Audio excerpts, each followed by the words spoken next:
오늘은 단재강세 4478년 배달 4354년 양력 3월 8일 음력 정월 25세. 이 시간은 3월 첫째 주 월요일 새벽 경배 시간입니다. 이번 주에 한백음께서 주신 말씀은 일의 화행 반망 즉진하라는 말씀입니다. 일의 화행은 하느님을 모시고서 하느님께 맞추는 것이 일의 화행입니다. 반망 즉진은 내 마음대로 행하지 않는 것이 반망 즉진이죠. 반망 즉진이라고 하는 것은 하느님께 맞추기 위해서 끊임없이 자신을 돌이키는 것, 그것이 반망 즉진입니다. 그래서 일의 화행 반망 즉진이라고 하는 것은 우리가 하느님을 모시고서 하느님께 맞추기 위한 노력과 정성이죠. 우리 사람의 참다운 모습을 갖추게 된 것은 바로 하느님을 모시기 시작하면서부터입니다. 우리가 하느님을 모시게 된 것을 무엇이라고 하는가? 바로 개천이라고 합니다. 하느님께서 사람의 몸으로 화하여 내려오신 분이 바로 신인이신데, 신인께서 우리에게 가르침을 주신 것이 바로 하느님을 모시고서 하느님을 모시는 삶을 이루어 나가는 것에 대한 가르침을 주신 것입니다. 그렇게 하느님의 가르침을 받들고 하느님을 모시는 것을 깨우쳤을 때 그것을 개천이라고 하는 것입니다. 우리가 교화주 환웅의 가르침을 받들게 된다는 것은 그 전에 조화주 한님의 은덕을 받았다는 것이죠. 하느님께서 이 우주 만물을 창조하시고 이 지구 땅을 가리켜 음양이 중하고 한서평하니 가적산육이라 이렇게 말씀하셨습니다. 음양이 중하고 한서평하다. 음과 양이 알맞고 차고 더움이 고르다라고 하셨지요. 음과 양이라고 하는 것은 우리가 알기로는 낮과 밤을 말씀하시는 것이고, 뿐만 아니라 낮과 밤처럼 그렇게 음과 양이 서로 알맞게 맞추어져 있다는 말씀이죠. 그리고 한서평하다, 차고 더움이 고르다라고 하셨지요. 그렇게 하시면서 우리에게 가적산육이라, 낳고 기르기에 적당하다라고 하셨습니다. 우리에게 말씀하신 것은 아니죠. 굴령제철에게 말씀하셨죠. 그렇게 이 지구라는 땅을 가리켜서 낳고 기르겠다는 목적을 가지고 이 땅을 가꾸셨습니다. 그렇게 신령과 발근이들에게 명령하시어 굴령제철, 그렇죠, 신령과 발근이들에게 명령하시어 이 땅을 가꾸셨습니다. 무엇을 하기 위해서? 사람을 길러내시기 위해서 그러신 것이죠. 여기서 사람을 길러낸다고 하는 것은 하느님을 모시는 자를 길러낸다는 것입니다. 우리 삼위신고를 통해서 하느님께서 우리에게 무엇을 목적하시는지 분명히 밝혀주셨습니다. 하느님께서는 그 궁극적인 목적을 반진일신이라고 하셨습니다. 그리고 그 과정에 반망즉진이 있는 것이죠. 반망즉진을 통해서 우리가 얻게 되는 것은 성통공헌입니다. 반망즉진이라고 하는 것은 우리가 우리들 마음대로 살아가는 것에서 돌이켜서 하느님께 맞추는 것을 말씀하시는 것이죠. 그렇게 하느님께 맞추어서 얻게 되는 최고의 경지가 성통공헌입니다.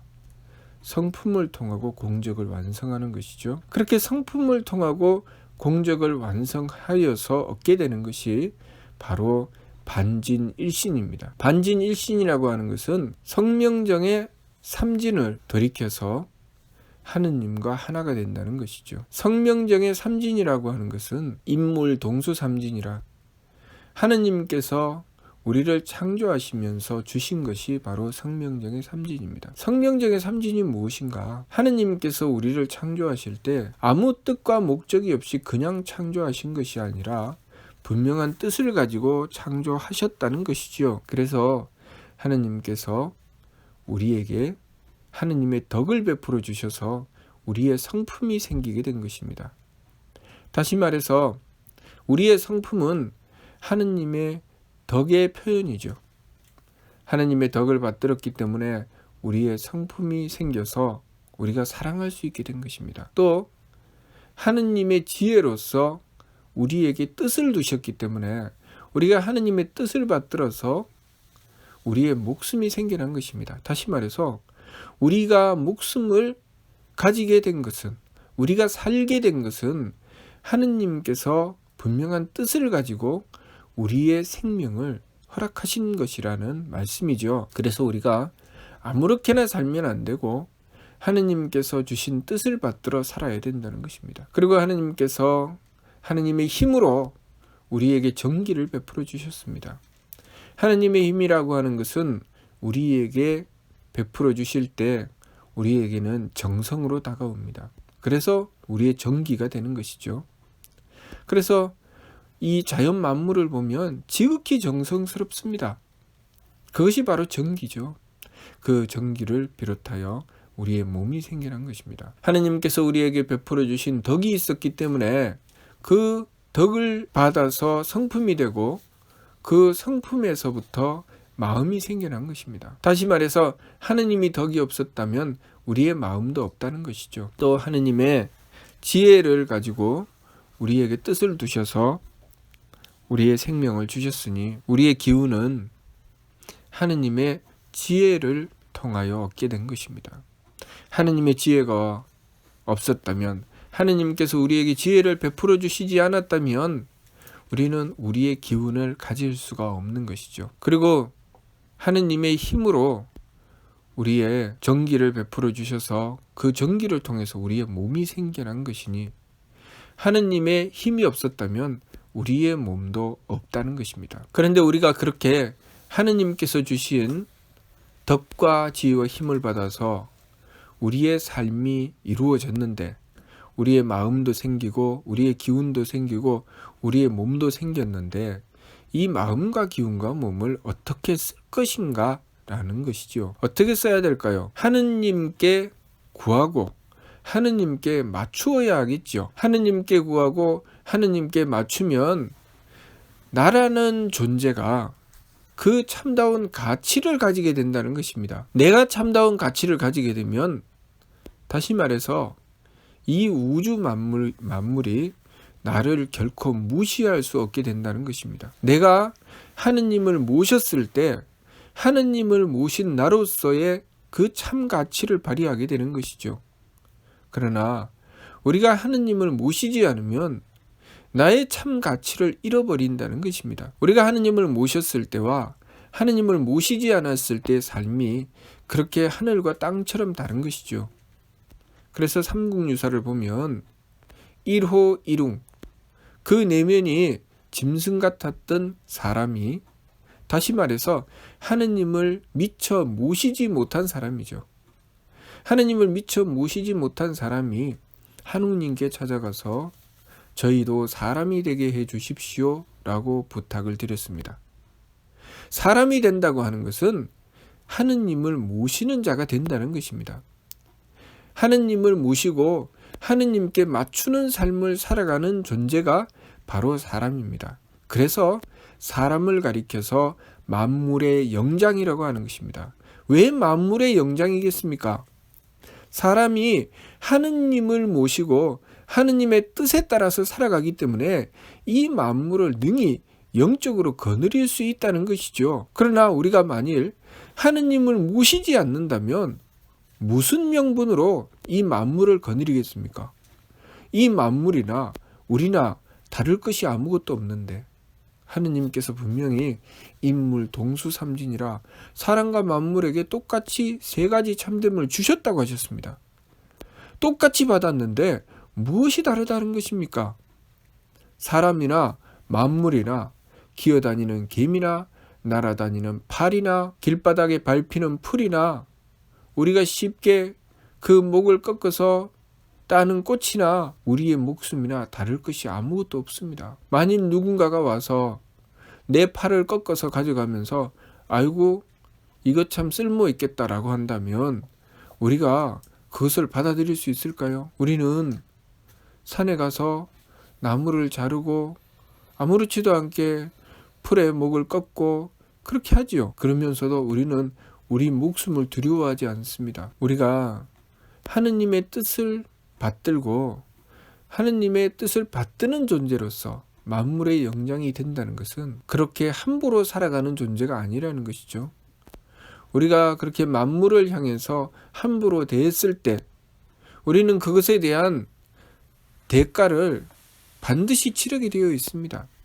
그것이 부처님이 말씀하신 인연법이죠. 내가 마음 한 번을 잘못 써도 그 잘못 쓴 마음에 대한 대가를 치르게 되는 것, 그것이 인연법입니다. 내가 누군가를 향해서 그것이 사람이든 만물이든 그들을 향해서 악함을 행하였다면 그 악함이 반드시 나에게 돌아온다는 것이고, 내가 누군가를 향해서 착함을 행하였다면 그것 또한 반드시 나에게 돌아온다는 것이 바로 인연법이죠. 그래서 그 인연에 따라서 끊임없이 윤회 수레바퀴가 돈다고 하였던 것입니다. 그 인연을 따라서 내가 행한 것을 다시 돌려받는 것, 그리고 또 그 과정에서 또 내가 받아서 행하게 되는 것, 그렇게 이빨이 서로 맞물려 톱니바퀴 맞물리듯이 돌아간다는 것입니다. 우리가 그 뜻을 바르게 깨달아야 되죠. 그렇다면 그렇게 윤회를 거듭하며 인연의 꼬리에 꼬리를 물고 내가 한번 저질렀던 그 악함이 나에게 또다시 돌아올 텐데 그 인연을 어떻게 끊을 것입니까? 인연을 끊는다고 끊어집니까? 안 끊어집니다. 내가 끊으면 끊은 것에 대한 대가를 또 치러야 됩니다. 끊어내는 인연을 만들었기 때문에 내가 그 다음번에 받아야 될 것도 끊어내는 것입니다. 그렇다면 내가 받아들이면 받아들이는 인연을 만들었기 때문에 그 다음번에 또 받아들이는 것에 대한 결과를 얻게 되죠. 왜 받아들이지 않느냐? 내가 받아들이면 감당해야 될 것이 있고 그것을 감당하다 보면 또 미워하고 좋아하고 싫어하고가 반복될 것이고, 그래서 그 인연을 더 이상 이어나가면 안 되겠다. 그래서 끊어내려고 하는데 끊어내면 어떻게 됩니까? 끊어내는 인연을 만들었으니 내가 또 끊어내는 것에 대한 결과를 받아야 됩니다. 그러면 도대체 어떻게 해야 된다는 것인가? 어떻게 그 인연의 고리를 끊겠다는 것인가? 인연의 고리는 끊는 것이 아닙니다. 그것은 끊는 것이 아니고 바로잡는 것이죠. 어떻게 바로잡는가? 내 속에서부터 하느님을 모시고서 하느님의 뜻을 받들어 내가 해야 될 일을 바르게 행하는 것이죠. 나의 존재의 가치를 발휘하는 것이죠. 하느님께서 본래 목적하신 그 뜻을 받들어서 내가 존재하게 하신 그 뜻대로 삶을 살아갔을 때 우리는 내 삶에 참 가치를 발휘하게 됩니다. 내 삶의 참 가치를 발휘하면서부터 우리는 악연이 사라지고 선연이 이어지게 되는 것입니다. 악한 인연은 멀어지고 선한 인연이 계속 생겨나게 되죠. 그것이 바로 홍익인간 이화색이죠. 그렇게 선한 인연을 끊임없이 만들어내게 되면 나에게 돌아오는 것도 선함에 대한 복이죠. 내가 한번 착함을 행하여 베풀면 상대도 그만큼 나에게 복으로 돌아서 베풀어 준다. 그것이 바로 선한 인연에 대한 결과입니다. 그런데 우리가 그것을 우리들 마음대로 할 수가 없지요. 우리들 마음대로 할 수가 없기 때문에 삼일신고 진리운을 통해서 우리들 마음대로 했을 때의 결과가 무엇인지 분명히 말씀해 주셨습니다. 그것이 무엇인가? 중은 선악 정탁 후박 상잡 존경도 임주 타생장소 병물거라는 말씀입니다. 우리가 하느님을 모시지 않고 살아갔을 때 얻게 되는 결과죠. 무사람들은 착하고 악함과 맑고 흐림과 후하고 박함을 서로 섞어서 제 마음대로 달리다가 나가고 자라고 늙고 병들고 죽는 괴로움에 떨어져 버리고 만다. 무슨 얘기입니까? 내 마음대로 살다가 보면 그것이 결국은 인연의 꼬리에 꼬리를 물고 삶이 고통이 되어버리고 만다는 것이죠. 그러니 우리가 하느님을 모셔야 된다. 그 말씀이 또 삼일신구 진리운에 철, 지감조식, 금촉, 일의 화행, 반망적진, 발대신기, 성통공한 시라는 말씀입니다. 발근이가 행하는 것은 그 내면에 하느님을 모시는 것입니다. 그 내면의 하느님을 모시기 위해서 지감조식 금촉을 하는 것이죠. 내 마음대로 살지 않는다는 것입니다. 지감조식 금촉은 내 마음대로, 내 기분대로, 내 몸 편한 대로 살지 않는다는 것이죠. 일의 화행은 하느님을 모신다는 것입니다. 하느님을 모시고 하느님의 뜻에 맞춘다는 것이 일의 화행이죠. 그리고 하느님의 뜻에 맞추면서 끊임없이 반망즉진 나의 어긋나고 잘못됨을 돌이키는 것입니다. 무엇에 어긋나고 잘못된 것입니까? 하느님께 어긋나고 잘못된 것입니다. 하느님께 어긋나고 잘못된 것을 돌이켜서 계속 하느님께 맞추어 나가는 것, 그것이 이번 주 말씀 일의 화행 반망즉진입니다. 그렇게 일의 화행 반망즉진을 했을 때 발대신기 하느님의 기틀이 열린다고 하셨습니다. 하느님의 기틀이 열리면서부터 우리는 악연이 사라지는 것입니다. 우리가 그토록 염려하고 걱정하는 것, 이런 윤회의 수레바퀴 속에 끊임없이 악연이 이어져서 멈추지 않는 고통으로 떨어지면 어떡하나. 그 문제를 해결하는 길은 오직 하나, 하느님을 모시는 길밖에 없다는 말씀이죠. 그래서 발근이는 하느님을 모시고서 지감조식 금촉, 내 마음대로 하지 않고 내 기분대로 하지 않고 내 몸 편한 대로 하지 않기 위해서 감정을 그치고 숨심을 고루하고 부딪힘을 금하는 것입니다. 그렇게 해서 하느님을 모시고서 끊임없이 하느님의 뜻에 맞추는 일의 화행, 그리고 내 마음대로 하지 않는 하느님의 뜻에 어긋난 짓을 하지 않는 반망즉진을 끊임없이 행하여 나감으로써 발대신기 하느님을 모셔서 하느님의 기틀을 연다고 하는 것입니다. 하느님의 기틀을 연다는 것은 무엇입니까? 내가 내 마음대로 하지 않고 하느님의 뜻대로 행하게 되었다. 그것이죠. 그래서 하느님의 뜻대로 행하게 되면서 보고 듣고 알고 행함이 자유로워진다고 하셨습니다. 왜 보고 듣고 알고 행함이 자유로워집니까? 하느님의 대덕과 하느님의 대해와 하느님의 대력을 받아서 살아가기 때문에 보고 듣고 알고 행함이 자유로워지는 것입니다. 그렇게 행하는 것을 성통공안이라고 하셨습니다. 성통이라는 것은 하느님께 통한다는 것이고, 공안이라고 하는 것은 하느님께 통하여 하느님의 대덕과 대해와 대력을 받드는 발대신기를 이루어서 그것으로 공적을 완성한다는 것입니다. 우리의 삶이 하느님께서 우리에게 뜻하신 바를 그대로 받들어서 이루어내는 것이 바로 공안입니다. 그렇게 했을 때 우리의 삶은 하느님의 뜻을 받들고 살아가는 삶이기 때문에 악함이 이루어질 수가 없습니다. 우리의 악함은 반망즉진을 통해서 끊임없이 돌이켜 나가야 되는 것이죠. 그러면 윤회의 수레바퀴 속에서 악연은 점점 사라지고 선한 인연만 계속 남게 되는 것이죠. 하느님의 뜻만 살아남게 되는 것입니다. 그러니 삼인신구를 통해서 그렇게 행한 자, 성통공한 자는 조영득회락이라고 하셨습니다. 하느님께 나아가 조회하여 영원한 쾌락을 얻는다. 그것이 어디입니까? 하느님께서 계시는 천궁이죠. 하느님께서 계시는 천궁은 대길상 대광명차라고 하셨습니다. 부처님이 말씀하신 극락이죠. 부처님이 말씀하신 극락은 바로 우리가 성통공안을 이루어 천궁에 올라 하느님을 뵙고 영원한 쾌락을 얻는 것을 말씀하시는 것입니다. 예수님이 말씀하신 천국도 마찬가지죠. 본래 천국이라고 하는 것은 하느님께서 이룬 모든 세계가 다 천국인데, 성인들이 오셔서 말씀하신 극락이니 천국이니 하시는 말씀은 삼위신구에 말씀하신 우리가 온갖 착함의 계단을 오르고 온갖 덕의 문을 열고 들어가 하느님을 뵙고 영원한 쾌락을 얻는 천궁의 삶을 말씀하시는 것입니다. 우리가 하느님을 모시고서 하느님의 뜻을 받들어 살아가는 것, 그것은 우리에게 극락의 삶, 천국의 삶을 약속하는 것입니다. 그러니 우리가 이 세상을 무엇을 위해서 살아가야 하나? 하느님의 뜻을 받들기 위해서 살아가야 한다는 것이죠. 그래서 이번 주 말씀이 일의 화행 반망즉진하라고 하신 것입니다. 그것이 우리에게 영원한 쾌락을 약속한다는 것이죠. 우리가 하느님을 모시기 위해서 정성 들이고 하느님을 모셔서 하느님의 뜻을 받들기 위해서 끊임없이 나의 망령됨을 돌이켜 나가는 것, 그것이 우리 삶의 영원한 행복을 기약한다는 것, 그것을 우리가 알아야 하겠습니다. 무슨 뜻인지 이해가 됩니까?